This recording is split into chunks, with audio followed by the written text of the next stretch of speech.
Alright, so it's been about 10 days since this stupid riot crap went down, literally a couple of blocks away from my building. And as the night progressed, it even made its way directly to my building. So I did get quite the bird's eye view of the events.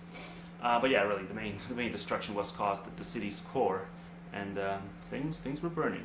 But this is not really a video about the riot itself. It's going to be about the fallout. And I didn't even really want to do a video about the fallout either. But you cannot function in this city without being subjected to the over-analysis, which seems to be ongoing on a daily basis. You cannot turn on the TV, switch on to a Canadian channel without being subjected to it at some point. You can't turn on the radio, that's for fucking sure, without being subjected to it. Can't even walk down to 7-Eleven across the street without having somebody shove a newspaper article in my way telling me that there's been a really important development that they've just discovered that'll completely change my view on what instigated the riot. And that's all nonsense. It's obvious what instigated it, and people are just running away from the truth. Just various stages of denial. If you read what's been written in the press, there's people pointing out the obvious, but they're not drawing rational conclusions based on that. So even though I do agree with them on some level, they're still not going the whole way. So that's why I'm going to have to do this video. It's going to be a bit therapeutic, seeing as how I've been subjected to a whole pile of nonsense throughout the last 10 days, and I need to vent. And for the people who PM me, asking me if I survived, yeah, shame on you for assuming for one single second that I would attend that nonsense, those gatherings, that cartoon of a fucking gathering. And see, that's the thing, people are comparing this to all sorts of other riots that they have no business comparing it to. Just for the people who don't know what I'm talking about, yeah, on June 15th, Vancouver lost a hockey game, okay? And so the riot came about because of the loss. Nothing political, nothing, people are analogizing it to the shit in the Middle East. Absolute nonsense. I mean, those are riots of actual merit, some of them. Others are just fueled by terror. Okay, I'll just cut that tangent out because I don't need to make that point in this video, because I'm going to probably put this on the anti-BS Man channel, and I have a 15-minute restriction to work with, so I'm not going to get into the whole Middle East riot thing. I'll just stick to the actual riot I wanted to discuss to begin with. The frivolous one, here, and all the emotional, sentimental nonsense that has gone on since. People feel guilty.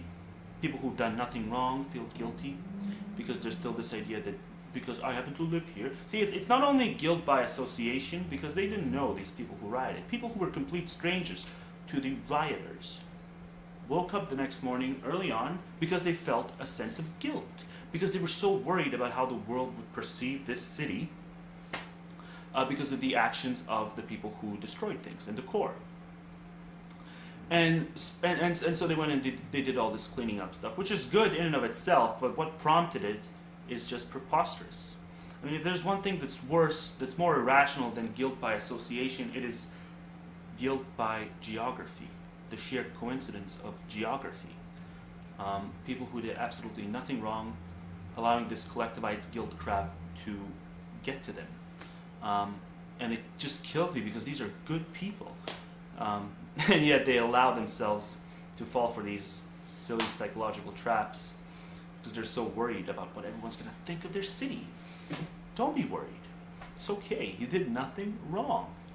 But see, that's where the props that I'm giving to these good Samaritans, that's where it ends. Because the majority of these same people, people who volunteer and the people who just took the time to call into the radio shows, to do the blogosphere crap, social media, fan pages sort of dedicated to identifying these evil rioters. And the majority of the people who contributed to these things, they all sort of had the opinion that the riot would have gone down win, lose, or draw, which is to say that the passion of the fans of this sport played no role in the riot, right? And there was a select group of troublemakers, of hoodlums, never referred to as citizens, not by the mayor, not by the chief of the police department, nihilists. They were called anarchists. They were called all sorts of outsider-y names. Just people with a troubled past. They are what caused the riot, and the riot would have not gone down had they not attended the gathering. Because they're just set on disturbing the peace, and this was the perfect opportunity, right? And they make this argument by pointing out how in the winter of 2010, when we had the 2010 Olympics here, Canada won. There was a huge gathering. Canada won the gold in hockey, and lo and behold, there was no riot. So they were just bewildered that there would be a riot this time. Yet they're completely ignoring the fact that this time the majority of the people, I'd say 99% of the people who gathered up, did not see a desired outcome come about. No, the outcome they wanted to see did not manifest itself into reality. Their team lost. So let's do a bit of a history. In '94, we have the Stanley Cup final here in Vancouver, and the hometown loses, and as a result, there's a riot. 2010, the gold hockey game for the World Series, or I don't know what the hell they call it. Canada wins. Canada beats, I think it was America or Russia. I don't even fucking remember. But yeah, Canada won. The home team won. No riot. 2011, home team loses. There's a riot. Yeah, I think to say that no true fan of the organization participated in this riot is a steaming pile of shit, and all these varying degrees of denial are doing the people no good, because the people have to come to terms with some of these truths. Because the more you keep trying to put sports, somehow try to make these people into saints, not only the freaking fans, but the players themselves. You want to pretend it's not a them and us, it is a barbaric, retarded them and us. The players beat the living shit out of each other. The only reason they ever shake hands or not say anything to each other about each other in the post-game interviews is because they'll be fined if they do, perhaps even suspended. There is contempt on those fields, and all the jerseys represent, and little mascots, all they represent is the stupid flags, as far as I'm concerned. It is a perfectly legit analogy. So it's no different. I mean, is it really, is it just a coincidence that all these people who like this team just happen to live in the city? Do they like the team for any other reason other than the fact that it represents them? It represents their geography? Don't be naive. It was the passion of the fans that may not have instigated the very first act. For all we know, the very first act, the very first thing that was lit on fire, may have been done by somebody who was not a fan, for all we know. But this doesn't mean that you can go around saying that no true fan of the organization, of the sport, took part in this. Yes, they did. And when the backstories came about, because people would use cell phones and all sorts of other devices to videotape the riot. People who were identified and had background checks run on them, they were found out to be just middle-class folks who owned tons of merchandise representing the team. Not a troubled past, not necessarily. And they were pictured riding in the freaking uniform of the team, the jersey. So you can't keep running with this just completely deluded notion.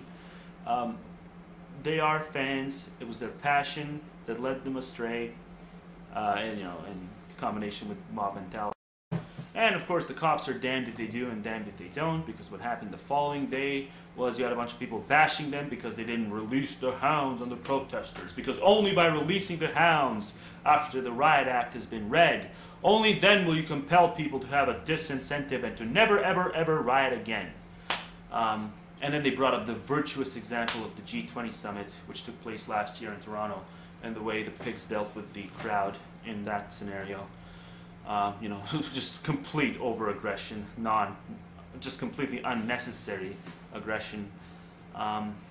And they think that's the way you do it, right? And it's a completely ahistoric way to look at it because, I mean, just look at all the riots throughout the 60s in Britain. Yeah, I mean, yeah, people aren't going to be disincentivized because of the prospect of having the shit kicked out of them or having a hound released on them. If they want to riot, they're going to riot. So the inverse could very well be true.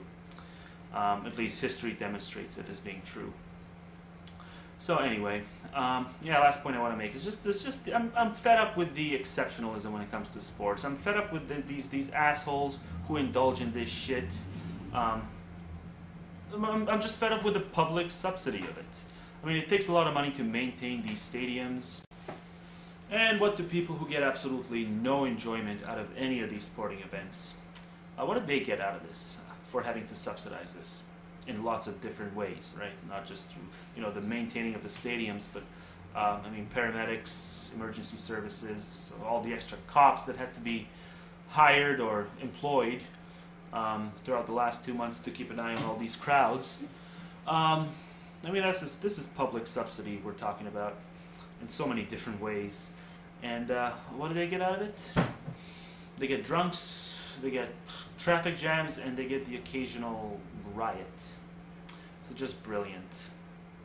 So yeah, maybe the people who had to, you know, who got seriously injured as they were rioting, who instigated this shit, yeah, maybe build them and only them for the emergency crews that had to be called for them, or for the cop that had to be paid that night to deal with the asshole.